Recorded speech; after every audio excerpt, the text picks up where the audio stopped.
এর আগের ক্লাসগুলোতে আমরা কি 1 এবং 2 সমাধান করেছিলাম। আজকের ক্লাসে আমরা 3 এবং 4 সমাধান করব। আচ্ছা, 3 এবং 4 সমাধান করার আগে আমরা কিছু সূত্র সম্পর্কে একটু জেনে নিই। দেখো, এর আগের ক্লাসগুলোতে আমরা কি সূত্র সূত্র 1, সূত্র 2 এগুলো জেনেছিলাম, তাই না? এবং সূত্র 3 ও জেনেছিলাম। আজকে আমরা সূত্র অনুসিদ্ধান্ত 4 এবং অনুসিদ্ধান্ত 3 এবং অনুসিদ্ধান্ত 4 এই দুইটা সূত্র জানবো এবং এদের প্রয়োগ দেখব। দেখো, অনুসিদ্ধান্ত 3 বলছে a plus B whole square equal a minus B whole square plus 4ab।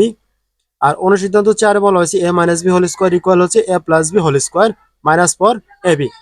আচ্ছা, এই দুইটা সূত্র দিয়ে আমরা আজকে এই 3 নং আর 4 নং কি করব?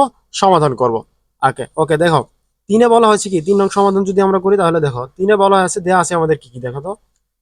3 নং-এ আমাদের দেওয়া আছে দেওয়া আছে দেওয়া আছে দেওয়া আছে a minus B equal 4। a minus B equal কত? 4। এবং এবং আমাদের দেওয়া আছে a বি ইকুয়াল কত? 16, অর্থাৎ 60। এবার আমাদের বলছে যে a প্লাস এর মান নির্ণয় করো। দেখো, আমরা তো জানি সূত্রটা দেখলাম। দেখো, আমরা জানি আমরা জানি আমরা আমরা জানি একটা বিষয় তোমাকে এখানে আগে আমি দেখাই। দেখো, আমরা তো এইটা জানি যে a প্লাস বি এর হোল স্কোয়ার ইকুয়াল কি জানো? A square plus 2ab plus B square.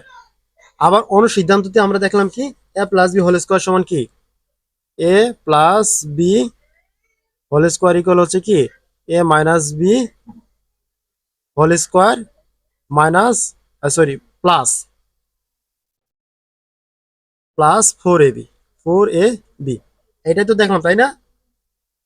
Plus 4ab। এখন আমাদের কথা হলো যে এই দুইটা তো একই জিনিস, এর মধ্যে থেকে কোন সূত্রটা আমরা ইউজ করবো? দেখো, আমাদের এই যে এখানে 3 নঙ্গে আমাদের মান দেওয়া আছে a মাইনাস বি এবং কি a বির মান দেওয়া আছে, এজন্য আমরা এই সূত্রটা ইউজ করব।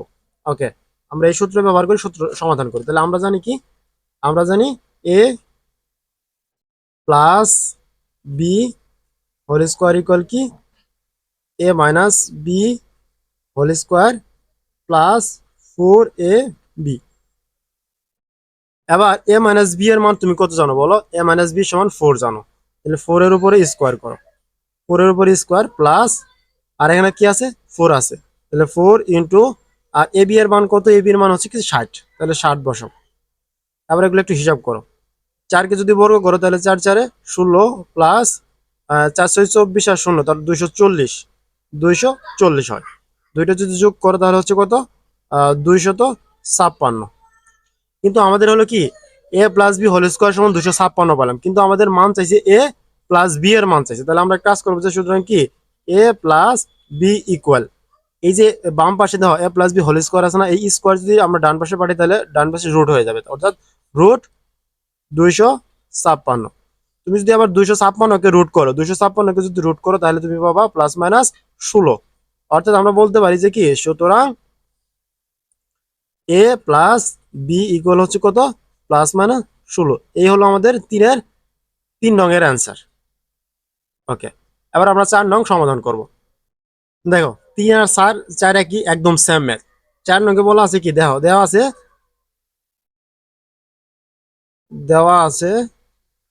4 নংয়ে দেওয়া আছে কি a প্লাস বি ইকুয়াল কত? 9m। এবং এবং এ বি এর মান কত আছে? এ বি ইকুয়াল আছে আমাদের 18m স্কোয়ার, তাই তো? কিন্তু আমাদের প্রশ্নে চাইছে কি এ মাইনাস বি এর মান কত? A minus B. আমরা দেখো এ মাইনাস বি এর একটা A minus B whole square একটা সূত্র জানতাম অনুসিদ্ধান্ত 4-এ। A minus B whole square equal to A plus B whole square minus 4ab, তাই না? যেহেতু আমাদের এ প্লাস বি এবং কি এ বি এর মান আছে, এই জন্য আমরা অনুসিদ্ধান্ত 4-এর সূত্র ইউজ করবো। তাহলে আমরা বলতে পারি কি আমরা জানি, দেখো আমরা জানি A minus B whole square equal to? A plus B whole square minus 4ab, তাই না? আর এ প্লাস বি এর মান আমরা জানি কি 9m। তাহলে আমরা 9m কে যদি বর্গ করি -4 ab এর মান কত 18m স্কয়ার 18m স্কয়ার তাই না ওকে 9 কে যদি বর্গ করো তাহলে 9 9 81 81m স্কয়ার মাইনাস 18 কে তুমি যদি করো তাহলে কত হবে 4 18 72 72m স্কয়ার যদি এখানে বিয়োগ করো প্লাস 81m স্কয়ার আর এখানে মাইনাস 72m স্কয়ার তাহলে 81 থেকে যদি তুমি 72 বিয়োগ করো তাহলে আমরা পাবো কি 9m স্কয়ার 81m স্কয়ার থেকে যদি 72m স্কয়ার বাদ দেই তাহলে আমাদের 9m স্কয়ার থাকে এটা হচ্ছে কি a b হোল স্কয়ারের মান হচ্ছে 9m স্কয়ার কিন্তু আমাদের থেকে তো a b এর মান চাইছে তাই না এই দেখো আমাদের থেকে বই কি চাইছে a b এর মান তাহলে a b এর মান করলে তাহলে স্কয়ারটাকে ডান পাশে ট্রান্সফার করে দিই তাহলে আমরা বলতে পারি কি সুতরাং a b ইকুয়াল হচ্ছে কি root over of 9m square তাহলে 9 কে যদি আমরা রুট করি তাহলে হবে আমাদের পাবো কি +-3 আর m স্কয়ার এই স্কয়ার কে আর রুটে চলে গেল তাহলে থাকলো আমাদের m অর্থাৎ সুতরাং কি a b দেখো a b ইকুয়াল হচ্ছে কত +-3m এই হচ্ছে আমাদের 4 নংয়ের অ্যানসার ওকে ঠিক আছে আজকে এই লেকচারে এতটুকু পর্যন্ত আবার সামনের লেকচার আমরা পরবর্তী ম্যাথ সলভ করব ইনশাআল্লাহ